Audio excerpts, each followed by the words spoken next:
Oh, what's happening, GameLeapers? Whispering Jizz is back at it, and we are back with our Low Elo Player Thinks He's Challenger series, guys. And in this video, we're going to be watching a Platinum YONE win lane, but somehow lose game with a massive lead. So how can he do even better in the laning phase? How can he convert his lead into a W? If these are questions you ask on the reg, and I know they are, then stay tuned for the next 10 or so minutes because I have the answers. And I don't care what Elo you are, by the way. Even if you're close to Challenger or close to Iron, I guarantee you will learn something from this video. And something else I can guarantee is massive improvement when you sign up to the GameLeap website, guys. Whether you're after champion courses, champion guides, high elo analysis, more of the jizz, we have it. Links as always in the description and comment section. Alright, let's get into it, guys. And the first tip our Platinum YONE is going to give us is a biggie. And this is, do not look at your map. Otherwise, why on earth would anyone make this play? We know Nami just died to an invade. There it is right in front of our faces. So this bottom side of the map is no longer an even 4v4. It's a 3v4. That is when Annie rotates. And instead of attaining all important golden experience from the mid lane, no map YONE, I'm going to call him, decides to have a candor at what's happening down here by actually running down. You see, your character, guys, doesn't have to physically be somewhere on the map to gather information. That's what your map is for, to inspect the happenings of the rift to help you make the best decision possible in that moment. So let's do that here, and it's a very simple technique. I want you to count the numbers. We can see Kha'Zix and Jhin somewhat nearby, and that's it. Garen is waddling to top lane, and Nami respawns after giving away first blood. So after recognizing this situation by looking in the bottom right of your screens, what would you do? I mean, it looks even more troll because you're a level 1 YONE, but fighting this is just coin flipping. You're bringing so many other factors into play here when you could just stay mid, get golden XP, and only worry about yourself. Whenever you roam like this, guys, you're bringing your teammates' cooldowns into play. Their mental, their target selection, their general mechanics. Do you really want to do that? And unsurprisingly, the level 1 Kha'Zix dies, Nami dies again, so she's a quick 0-2 at this point. So when you feel this urge to help your team, guys, because the enemy team is invading, or perhaps your bot lane is getting dove, the most consistent and reliable response is to play for yourself and only yourself. And how do we do that? By gazing at the map and counting the numbers. Do not be a no-map YONE.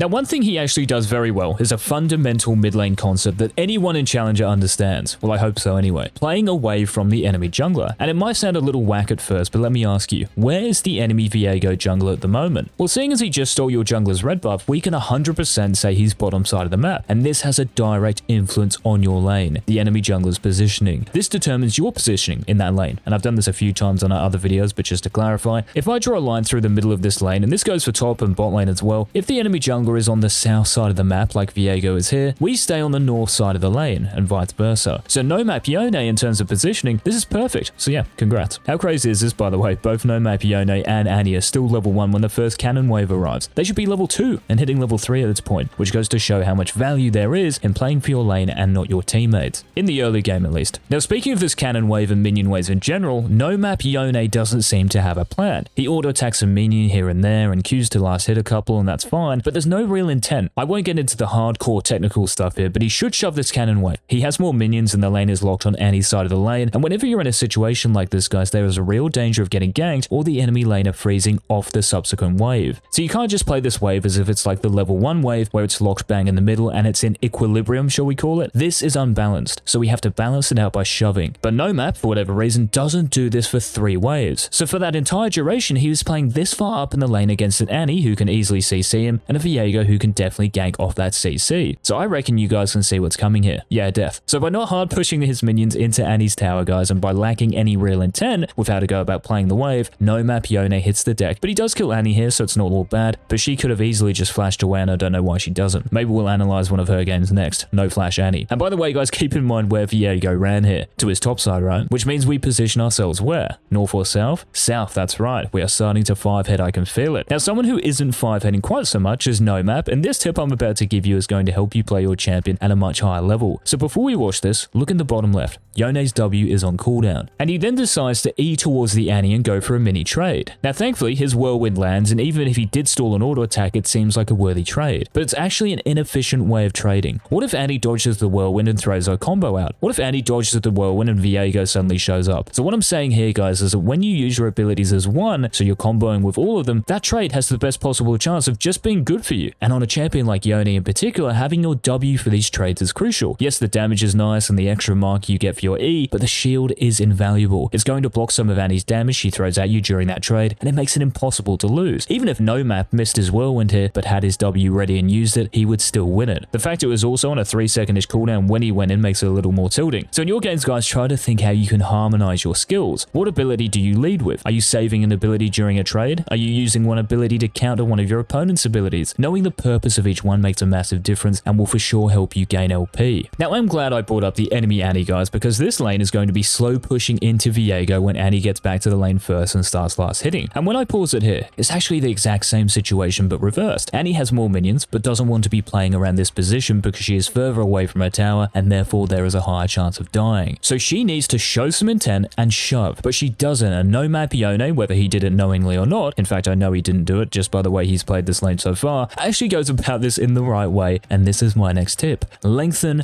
the lane. Now, what do I mean by this? Well, we just touched on it. If the wave collides dead center, and again, this goes for any lane, both laners are playing the lane at the same length, and we measure this by looking at the distance between the turret and where the wave actually is. So the longer this distance, the scarier the lane. The shorter the distance, the easier the lane. So if we look here, NoMap Yone is in a very comfortable position. So I love how NoMap thinned out the enemy creep wave so it's easier for him to manage and keep in place. You know, if it's bigger than Pro Guy's ad spend, then there is no way you can hold it in front of your tower. And what happens as a result of him lengthening the lane, guys? Well, he's able to chunk Annie and now has kill pressure for however long Annie decides to stay in lane 4. Now, speaking of pressure, I want you guys to put some pressure on the jizz to make more of these videos by smashing that like button to let us know you enjoy them. Right now, I want to let this play out for a few seconds and I want you to tell me what has changed in this lane when I pause it again. Hopefully, you have spotted the number 6 next to NoMap Yone's HP bar. So let's see if he capitalizes on this huge power spike and a 300 HP level 5 Annie running towards him. You have got to be pulling my leg. This is Plat, by the way, Platinum Elo. No map Yone, no XP Yone. It's getting too much for the jizz to handle. So there's a simple remedy here, guys. The GameLeap website. Okay, that was a cheeky plug, I'm sorry. Now, so what you can do is easy, but obviously not enough players do it. Look at your XP bar, guys, at the start of every wave, and if it's not too much stress, during it, especially if you're close to leveling up as that creep wave arrives to lane. Now, the reason this is so important is because item spikes are not the only power spikes in a game. There are level spikes as well. So just think of your main champion for me, and you can tell me in the comments actually, what are your main champion's big level spikes? So you hit that level and you're like, right, who wants to fight? I am strong. So some champions it will be level 1, like Renekton or Syndra. For others it will be level 3, like Zed or Samira. And for lots of champions, if not all, level 6 of course. So by being aware of your champion's level spikes, guys, you can better capitalize on these in an actual game because it's sort of programmed into your head. Even if you don't expect it, you see level 6 on Yone and you're like, oh, I should probably look to fight. And you never know. Maybe no map Yone would have killed the free Annie here. Instead, he decides to go in when Viego is ganking, which doesn't really make much sense, and I guess that's why this is Platinum.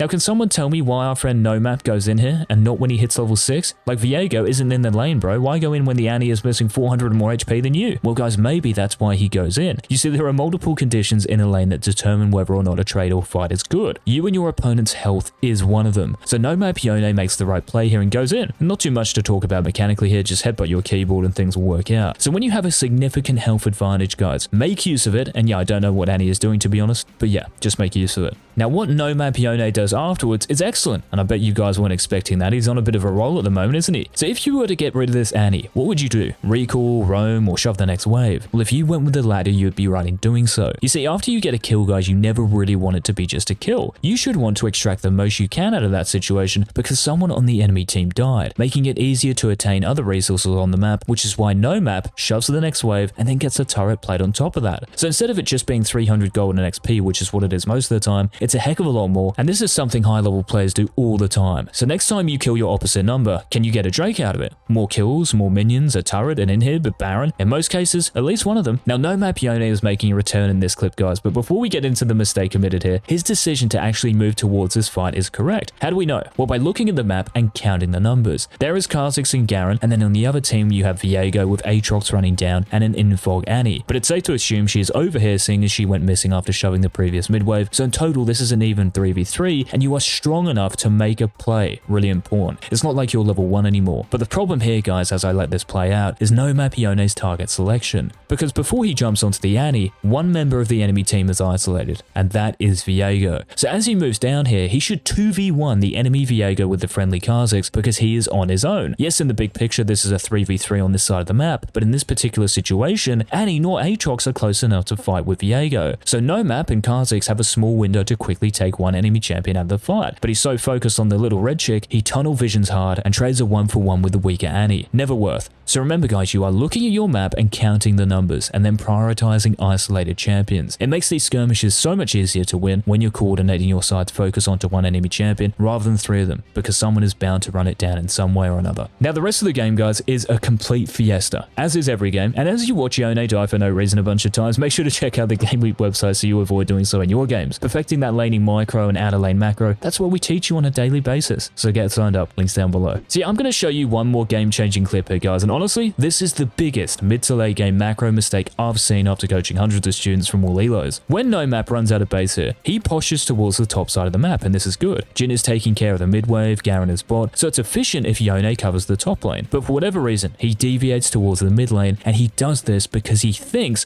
non-stop fiesta fighting is how you win. You have to get kills. I hate to break it to you, NoMap and everyone else, but it's not. It's one factor, don't get me wrong, but I've been in games, and I'm sure you have too, where my team had half the kills the enemy had, but we still won. So that doesn't really add up. But because so many players in lower levels of play think this is the only route to the enemy nexus, even after Jhin dies, NoMap is like, yeah, I want to die too. And if I pause it, look at the map for me and have a count. Garen is only just moving from bot lane, and he should stay in that lane, by the way, and shove it out. Kha'Zix is outside red buff and nowhere near this fight, and all NoMap has is Nami nearby, and we already know she likes running it down after that level 1. But it doesn't stop NoMap, and he dies for straight up nothing when he could have been collecting the top wave and creating pressure elsewhere. Because there is no pressure here, guys. There is no gold or experience being acquired. Of course, sometimes when fights like these happen, the enemy team will be the team running it, but in at least the majority of cases, if not all, letting that fiesta play out and ignoring it is best. So what elo, I want you guys to tell me, does NoMap deserve? What do you guys think? Let me know in the comments, of course, and make sure to apply these tips yourselves. If you do, there's no reason you can't escape the abyss of elo hell this season. And on your way out, guys, make sure to hit that sub button and the bell so you don't miss tomorrow's upload. And until then, this has been Coach.